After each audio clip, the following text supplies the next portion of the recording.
I lay awake at night and I think about attic insulation and what my attic looks like. They ask you how you are, you just have to say that you're fine when you're not really fine, but you just can't get into it because they would never understand. So one day I went up there and looked at it and it's all like pink and fluffy and I thought, wow, I could sleep up here. No, I'm just kidding. But anyway, we're going to talk a lot about energy efficient ideas to make your house better and more efficient. So let's do this. All right, everybody, like I said, we're going to talk about some ways to make your house more energy efficient. As a matter of fact, we got 5 great tips for home improvements that will make your house more energy efficient. You're going to want to stick around and watch this because, number 3, we talk about some lighting options, and it's really like some cool stuff that we could talk about there. And I really think this is going to be beneficial to you, so stick around. And also remember to subscribe and hit that little bell button so you get notified. Really help us out. First thing we're going to jump into is, like I said in the intro, is attic insulation. I don't really lie awake at night, dreaming about it. But, the attic insulation is very, very important in your home. And not a lot of people think about it because if you do think about it, heat rises.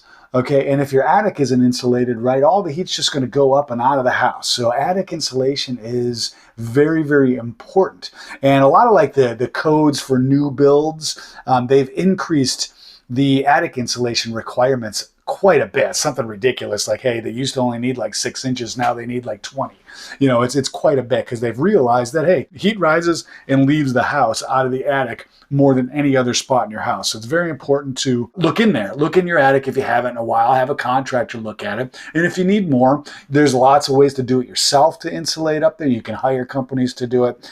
Pretty easy to do, assuming your attic has some pretty easy access. If not, you can make access. Next on the list that we're going to talk about is windows. Windows, I'll kind of bulk doors into this too, but windows and doors are a big like sieve. You know what I mean? Like a wall can be insulated very well, but then you get to a window and all you have is glass, not very energy efficient.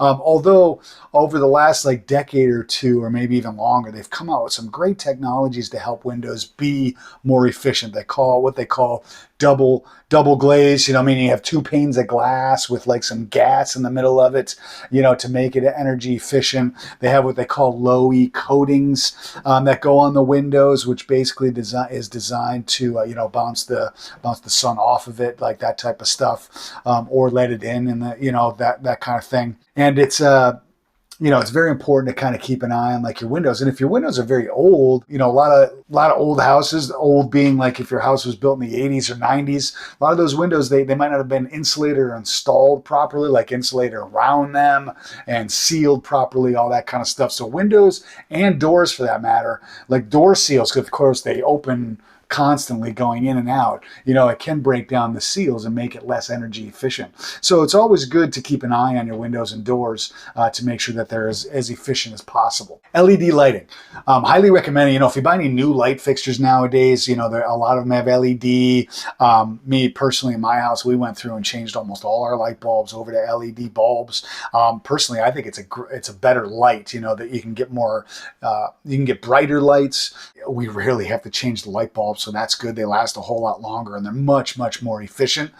So that's a great thing to look at. And there's all sorts of different like colors, hues, brightness, all that kind of stuff now. It used to be that there was limited, but now, geez, you walk in the light bulb aisle and it's like they're everywhere. When I was a kid, there was only one light bulb to buy. Now there's like hundreds, enough to make your, scratch your head, but, do some research and all that and, see what's best for you and your family. But highly recommend kind of going down that path. It could bring your energy bills down quite a bit. Appliances, it's not something that people think about, but if you buy like an older house that has some older appliances in it, it might be worth it to upgrade to the newer appliances that are what they call Energy Star rated. And those are much more efficient nowadays, much better appliances. So it might be time to upgrade, or, even if you think your appliances are newer, might be worth checking into and maybe, looking into some newer appliances that are better and will save you money ongoing. Last but not least, number 5, we want to talk about solar panels. We talked about solar panels in maybe a couple videos here, and I highly recommend checking those out. Thank you, by the way. But solar panels are a great way to really save you a lot of money. And there's a lot of tax credits out there, a lot of benefits out there to installing solar panels. And once they're installed, you can do what they call net metering. Basically you're creating energy yourself so you can sell the energy back to the utility companies, and it helps balance out your bill, makes your bills much much lower, which is really great. I know a lot of people that are really starting to go down that path. And of course, you can also, you can get heat pumps and all that stuff. So if you're creating your own electricity, it helps, using the solar panels to offset those extra costs by using some of those things out there. So anyway, hopefully this was helpful. If you have any questions, if you've done all these things, I'd love to hear about it. Or if you have any questions or comments, let us know. Remember to subscribe. And also remember, if you make Maine your home, you don't have to do it alone. Please make sure that you subscribe to the channel and one of these buttons over here. You get a lot of great information about real estate, the state of Maine, cool things to do, all that kind of stuff. And of course, if you have any questions at any time, comment below or hit us up on all social media platforms, and we'd love to help you out. And we love talking about Maine and real estate in Maine.